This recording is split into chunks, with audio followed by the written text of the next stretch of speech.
زندگی میں صبر شکر کے ہر چند جو قائل، لاکھ شکایتیں دل میں رہیں لب پر لاتے نہیں۔ معزز ناظرین و سامعین، ہمارے آج کے جو پروگرام ہے یہ قصص القرآن کا 16واں پروگرام ہے، جس میں ہم بیان کریں گے حضرت اسماعیل علیہ السلام کی ازواج اور حضرت ابراہیم علیہ السلام کے نصیحت اور مشورے۔ یہ قصہ بھی حضرت ابراہیم علیہ السلام اور حضرت اسماعیل علیہ السلام کے سابقہ قصوں کے تسلسل میں ہے، جس میں حضرت ابراہیم علیہ السلام نے نصیحت فرمائی حضرت اسماعیل علیہ السلام کی 2 ازواج کو ان کے مختلف رویوں کی بنا پر۔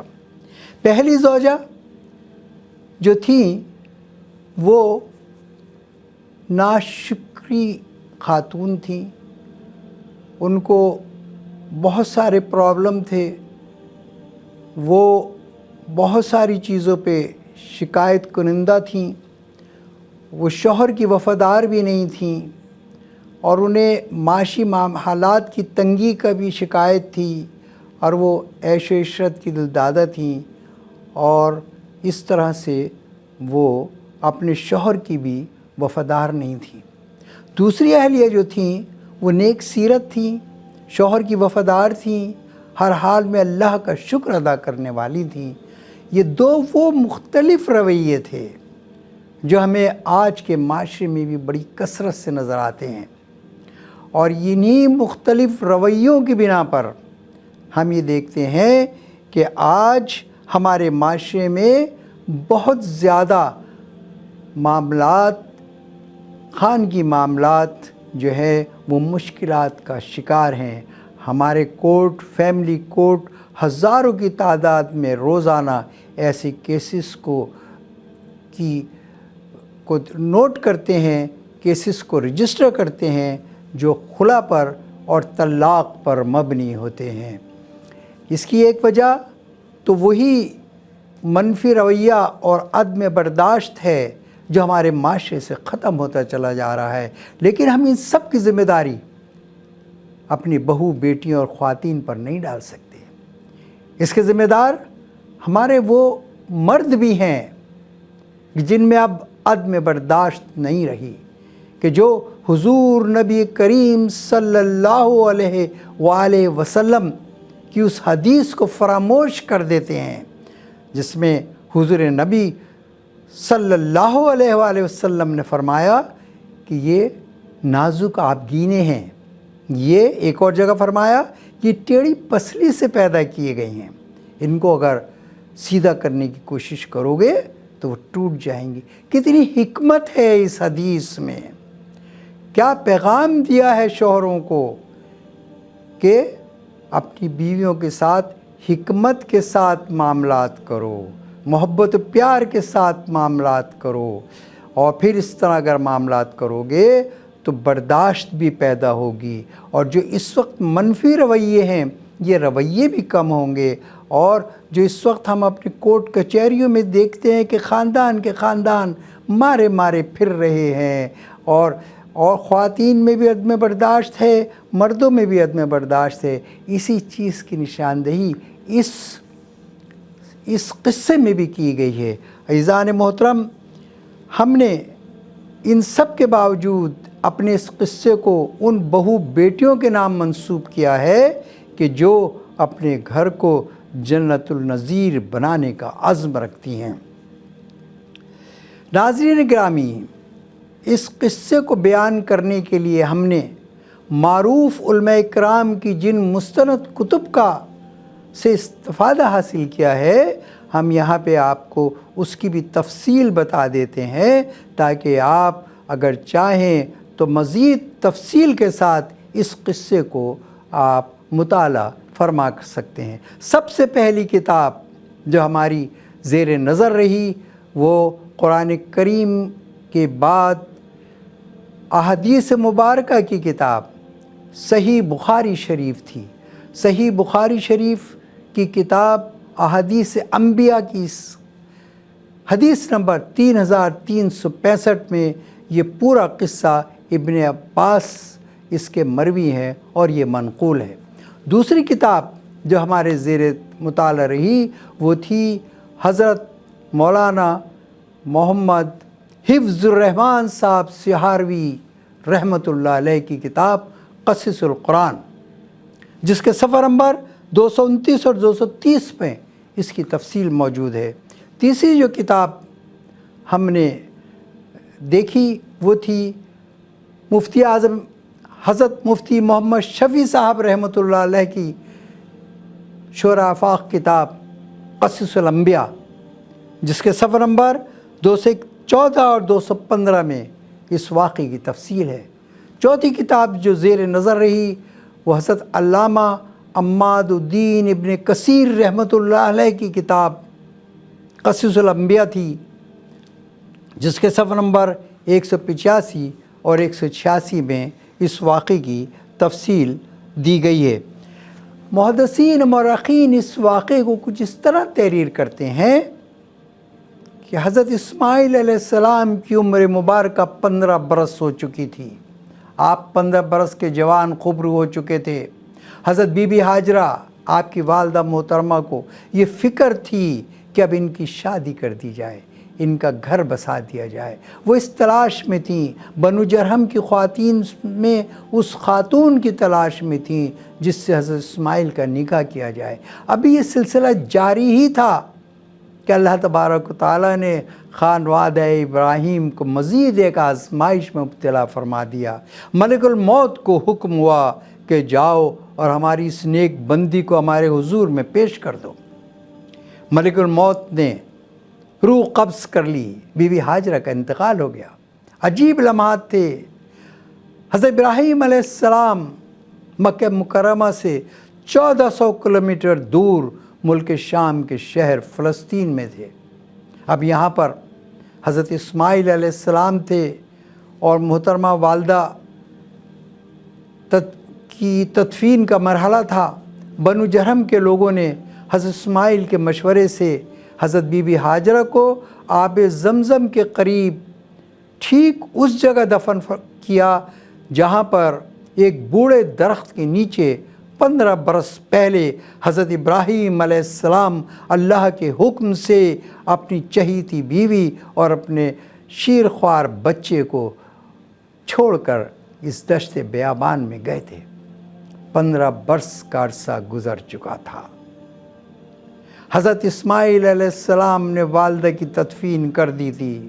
اب جب گھر واپس آتے ہیں تو اکیلے ہیں۔ زندگی میں کوئی لمحہ اکیلا نہ گزارا تھا۔ ہر وقت ماں کا سایہ سر پر رہتا تھا۔ ہر وقت ماں کی آغوش میں سر رکھ کر لیٹ جایا کرتے تھے کہ جنہوں نے کبھی باپ کی کمی محسوس نہ ہونے دی۔ اب اسی گھر کے گوشے گوشے میں ماں کی یادیں وابستہ ہیں۔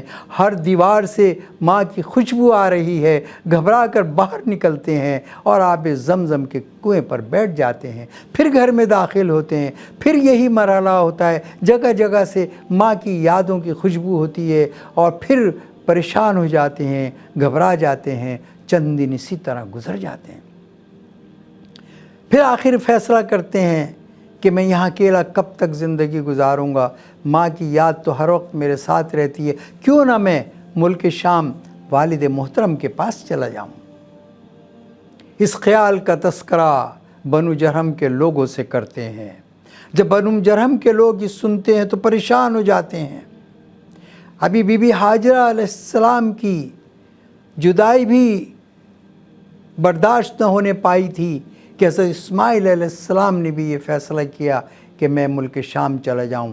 بنو جرہم کے لوگ یہ سمجھتے ہیں کہ بی بی ہاجرہ اور حضرت اسماعیل علیہ السلام کی برکت ہی تھی کہ ہمیں یہاں پر وافر مقدار میں رزق بھی ملتا ہے، ہمارے باغات بھی ہرے بھرے ہوتے ہیں، ہماری کھجوروں کے درخت بھی پھلوں سے لدے ہوتے ہیں، اور پھر یہ آب زمزم کا مقدس پانی، قیمتی پانی بھی انہی دونوں کے طفیل ہمیں ملتا ہے۔ کہیں ایسا نہ ہو کہ حضرت اسماعیل علیہ السلام کے جانے کے بعد یہ نعمتیں ہم سے واپس لے لی جائیں۔ لہٰذا وہ لوگ مل کر حضرت اسماعیل علیہ السلام کے پاس ایک مشورے کے لیے جاتے ہیں اور ان سے کہتے ہیں کہ اے اسماعیل علیہ السلام، ایک تجویز ہے، اگر آپ قبول فرمائیں، ہم چاہتے ہیں کہ بنو جرہم کی سب سے خوبصورت دوشیزہ سے آپ کا نکاح کر دیا جائے۔ بادل ناخواستہ حضرت اسماعیل علیہ السلام اس تجویز کو قبول فرما لیتے ہیں، اور اس طرح حضرت اسماعیل علیہ السلام کا نکاح بنو جرہم کی خوبصورت ترین خاتون، جن کا نام مورخین نے امارہ لکھا ہے، امارہ سے کر دیا جاتا ہے۔ یوں وہ تنہائی تو ختم ہو جاتی ہے۔ آیا کہ ماں کی محبت تو ہر وقت ساتھ ہی رہتی ہے، اب ماں کی دعاؤں کا سایہ تو سر پر نہ رہا، لیکن محبت تو رچی بسی ہے در و دیوار میں بھی، گھر کے گوشے گوشے میں بھی، لیکن تنہائی ختم ہو چکی ہے۔ ایک اور خاتون ساتھ آ گئی ہیں۔ ابھی یہ سلسلہ یہاں چل ہی رہا تھا کہ دوسری طرف حضرت ابراہیم علیہ السلام ملک شام کے شہر فلسطین میں اپنی پہلی اہلیہ حضرت سارہ کے ساتھ مقیم ہیں کہ اللہ تعالیٰ کے حکم سے، اللہ تعالیٰ کے وعدے کے مطابق انہیں حضرت اسماعیل علیہ السلام عطا فرما دیے جاتے ہیں۔ 100 سال کی عمر ہے حضرت ابراہیم علیہ السلام کی، اور بی بی سارہ کی عمر 90 سال ہے کہ اللہ تبارک و تعالیٰ ان کے بطن سے حضرت اسحاق علیہ السلام پیدا فرما دیتے ہیں۔ گھر میں خوشیوں کی لہر دوڑ جاتی ہے، اور حضرت ابراہیم علیہ السلام بھی مصروف ہو جاتے ہیں۔ یہاں مکہ آنے میں کچھ وقت ہو جاتا ہے، پھر جب وہاں کی مصروفیات سے فارغ ہوتے ہیں تو بے چین ہو جاتے ہیں۔ خیال آتا ہے کہ میں جاؤں دیکھوں تو صحیح بی بی ہاجرہ کس حال میں ہیں، اسماعیل کس حال میں ہیں۔ بی بی سارہ سے ذکر کرتے ہیں اور ان کی اجازت سے وہاں سے رخت سفر باندھتے ہیں مکہ مکرمہ کا۔ عزیزان گرامی، یہاں پر مورخین محدثین نے 2 طریقے بتائے ہیں۔ کچھ نے لکھا کہ اللہ تبارک و تعالی حضرت ابراہیم علیہ السلام کے لیے زمین کو سمیٹ دیا کرتے تھے، راستے مختصر ہو جایا کرتے تھے، اور آپ اکثر بی بی ہاجرہ حضرت اسماعیل علیہ السلام کی خیر و عافیت معلوم کرنے کے لیے تشریف لے آتے تھے۔ کچھ مورخین نے لکھا کہ اللہ تبارک و تعالیٰ نے براق کو حکم دیا تھا کہ جب بھی میرا خلیل اپنے ذبیح اللہ سے ملنے جائے تو تم بطور سواری جاؤ گے اور انہیں ملا کے لے کر آؤ گے۔ بہرحال حضرت ابراہیم علیہ السلام مکہ مکرمہ پہنچتے ہیں، دروازے پر دستک دیتے ہیں۔ یہ خیال آتا ہے کہ یا تو اسماعیل علیہ السلام دروازہ کھولیں گے، یا پھر بی بی ہاجرہ کا نورانی چہرہ نظر آئے گا، اہلیہ کا چہرہ نظر آئے گا، دل خوش ہو جائے گا۔ یہ سوچ کے کھڑے ہوتے ہیں دروازے پہ، دروازہ کھلتا ہے تو ایک اجنبی چہرہ نظر آتا ہے، حیران ہو جاتے ہیں، پوچھتے ہیں اسماعیل کہاں ہیں؟ جواب ملتا ہے کہ گھر پہ نہیں ہے۔ دوسرا سوال کرتے ہیں کہ ان کی اہلیہ ہاجرہ کہاں ہیں؟ جواب ملتا ہے کہ ان کا انتقال ہو گیا ہے۔ یہ خبر بجلی بن کے گرتی ہے، چہرہ اداس ہو جاتا ہے، آنکھیں پرنم ہو جاتی ہیں، چہرے کو جھکا لیتے ہیں، اور جھکا کے تھوڑی دیر میں پھر سوال کرتے ہیں کہ تم کون ہو؟ جواب ملتا ہے کہ میں اسماعیل کی اہلیہ ہوں۔ حضرت ابراہیم علیہ السلام کی فکر ہوتی ہے کہ اسماعیل نے شادی بھی کر لی ہے، ہاجرہ بھی گھر پہ نہیں ہے، یہ بچہ کیسے گھر کے حالات چلاتا ہوگا، کیسے گھر کو، اس وقت تو پہلے بی بی ہاجرہ تھیں جو پورا انتظام فرمایا کرتی تھیں، اب یہ اکیلا ہے، کم عمر ہے، اسے تو ابھی گھرداری کا کوئی تجربہ بھی نہیں ہے، لہٰذا فوراً سوال کرتے ہیں، یہ بتاؤ تمہارے گھر کے حالات کیسے ہیں، گزارا کیسے ہوتا ہے؟ اس سوال کا سننا تھا کہ شکایتوں کا ازدحام لگ جاتا ہے، شکایتوں کی گٹھری کھل جاتی ہے۔ وہ محترمہ فرماتی ہیں کہ ہمارے گھر کے حالات ٹھیک نہیں ہیں، ہمارا گزر و سقات بڑی مشکل سے ہوتا ہے، ہم بہت پریشانی میں ہیں۔